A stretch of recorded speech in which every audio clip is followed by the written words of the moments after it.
Baby shark నా బుల్లి shark and మా పెద్ద పాప ఇద్దరు ఇక స్విమ్మింగ్కి స్టార్ట్ అయిపోయారు. ఇంకా సమ్మర్ హాలిడేస్ స్టార్ట్ అయిపోయాయి కదా, దబిడి దిబిడి ఈ కిడ్స్తో. సో ఇక వీళ్ళు స్విమ్మింగ్ చేద్దామనేసి మా కమ్యూనిటీలోని స్విమ్మింగ్ పూల్కి వెళ్తున్నాము. సో ఇది బుల్లిది వచ్చేసి షార్క్ డ్రెస్ వేసుకుంది, పెద్దది వచ్చేసి ఆ స్విమ్మింగ్ డ్రెస్ ఆ రోజే వచ్చింది, ఇంకా ఆ రోజే వెళ్ళాలనేసి ఇంకా పట్టుకుందనమాట.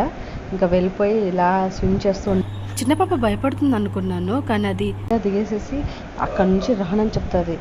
ఇంకా పెద్ద పాప ఇద్దరు కూడా బాగా ఎంజాయ్ చేశారు, చాలాసేపు ఉన్నారు స్విమ్మింగ్ పూల్లోనే. సో ఇలా నేర్పిస్తుంది, అదే ఫస్ట్ టైము ఈ బుల్లిది వచ్చి అది ట్రై చేస్తుంది. సో చాలా ఫన్నీగా అనిపించింది, చాలా బాగుండింది. సో ఇది వచ్చేసి కిడ్స్కి చిన్నదిగా ఉందన్నమాట, చిన్నపిల్లలకి లైక్ ఓన్లీ కృతిక ఏజ్ అంతా. ఇది పెద్ద స్విమ్మింగ్ పూల్. సో